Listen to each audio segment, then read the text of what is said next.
नमस्कार, मी नरेंद्र पाटील इंगळे, राहणार किनखेड, तालुका अकोट, जिल्हा अकोला. जाणून घ्या संपूर्ण महाराष्ट्राचा आणि संपूर्ण विदर्भाचा हवामान अंदाज. आजची दिनांक आहे 9 मार्च 2026. आजपासून पुढील 8 दिवस संपूर्ण राज्यात वातावरण कोरडं राहील. विशेष करून तापमानात वाढ होईल आणि उन्हाचा पारा सुद्धा आता चढणार आहे. बऱ्याच भागात 40 डिग्री सेल्सिअस एवढा उन्हाचा पारा चढेल, त्यामुळे उष्णतेत वाढ होईल. संपूर्ण 8 दिवस वातावरण कोरडं आहे.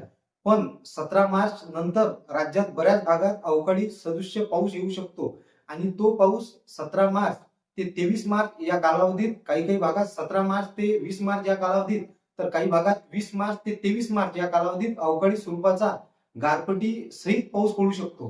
विशेष करून टेम्परेचरचा तापमान वाढल्यामुळे या पावसामध्ये वादळी वाऱ्यासह पाऊस सुद्धा पडू शकतो.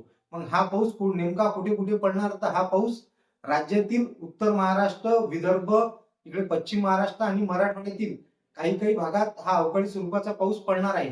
त्याचबरोबर हा पाऊस सगळीकडे नाही पडणार, पण बऱ्याच भागात हा गारपिटी सहित हा पाऊस पडणार आहे.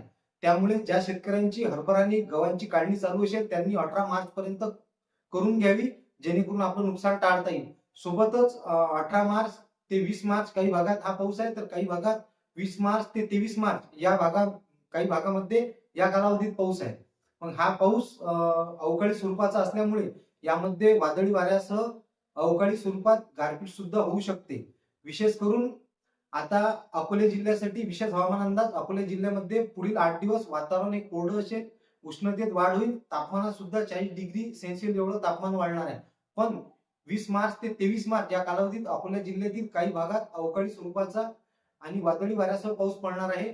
तर ज्या शेतकऱ्यांच्या गव्हाची आणि हरभऱ्याची काढणी चालू असेल किंवा इतर पिकाची काढणी चालू असेल त्यांनी 18 मार्च पर्यंत करून घ्यावी आणि हा अंदाज प्रत्येक शेतकऱ्यांना पोहोचवावा. धन्यवाद.